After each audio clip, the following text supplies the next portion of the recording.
What's up guys, I'm back once again to show you some of the hot mods of the week, and in this week's episode we have another insane armor mod as well as a couple of brand new weapon mods. But to kick things off, have you ever wanted to put a little bit more Metro into your Fallout 4? Well, I have just a mod for you with Metro Replacer, and what this mod is going to do is replace all of the trains in the game with a new model similar to the Metro games. And this mod isn't just going to retexture the outside, it's also going to completely redo the inside as well. Now this mod is an ESL flagged ESP, meaning that it's not going to take up any space in your load order. But ultimately, it's simply going to make the trains in your game look that little bit more realistic. Now the next mod I have for you is Desert Operator, and what this mod is going to do is add in a female only armor into the game, which you can craft at a chem station for a small amount of crafting materials and requiring no perks. Now as for protection, the cap is going to give you 10 ballistic resistance, the glasses are going to give you 5 ballistic resistance and 1 perception, and the outfit itself is going to give you 50 ballistic resistance, 5 energy resistance and plus 1 agility. And finally, as for upgrades, every piece at least has the ballistic weave option, the cap has a headset option, the glasses have 1 upgrade option, and the outfit has a choice of how much equipment to carry. Now what with being a female only armor, it of course has an optional file to work with CBBE, and another thing worth noting is that if you're using a modded hairstyle, which most of us are, then the cap may clip right through it, which is unfortunate.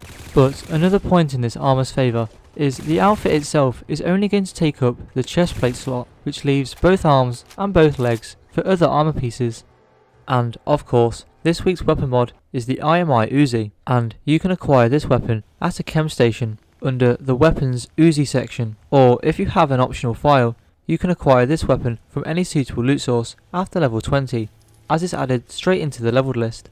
And in terms of upgrades, you have the choice of 14 receivers, 14 sights, 6 barrels, 5 right rail attachments, 8 muzzle attachments, 10 lower rail attachments, 2 charging handles, 5 magazines, 3 stocks, 11 damage options to balance the weapon, and finally 17 materials. Now in my time, I've downloaded a lot of weapon mods, some of which I haven't even reviewed on this channel, so believe me when I say that this weapon mod is a lot of fun.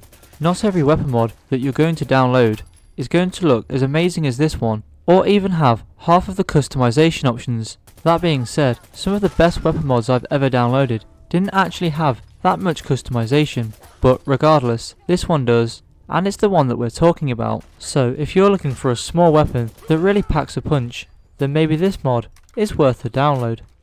Now in Fallout 4, there is one armor set that is generally not used very much, and this is the Marine armor. But what if there was a mod to make this armor the best it could be? Well, luckily for us, there is such a mod, and of course, I'm talking about a Submarine armor, Redux. And what this mod is going to do is add some much needed love to the Marine armor. Now, I know what you're thinking, do I really need to venture to Far Harbor just to see how good this mod is? And the answer to that is no, as the mod author has added all 6 pieces to the chem station, which you can craft under the Marine armor revisited section, and this is going to require no perks and no crafting materials. And as for upgrades, every piece is at least going to have the miscellaneous upgrade. But the real interesting thing is when we take a look at how many skins are added with this mod. By selecting the camo options on every piece of armor, we can gain access to all 31 camo textures and all 11 color textures. Now if this is not enough customization for you, then fear not, as this mod also adds 17 visor color options and 9 secondary lamp options. Now this mod may not fix the main issue of this armor, that being the weight, but it at least can make you look good whilst you're over encumbered.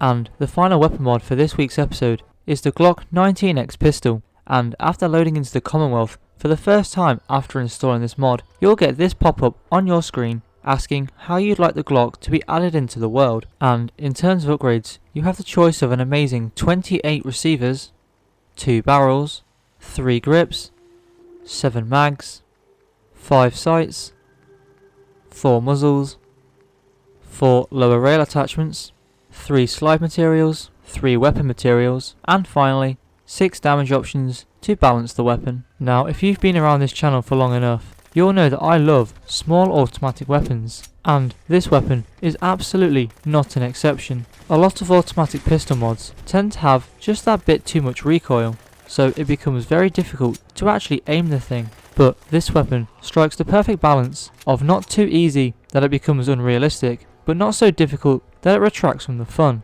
And the last thing I have to mention about this weapon is it features custom first and third person animations, showing that the attention to detail on this mod is absolutely undeniable. And with that, that's going to wrap it up for this mod, and the video for that matter. I hope you all enjoyed the mods here today, and if you did, don't forget to hit that subscribe button, and I hope to see you all in the next video.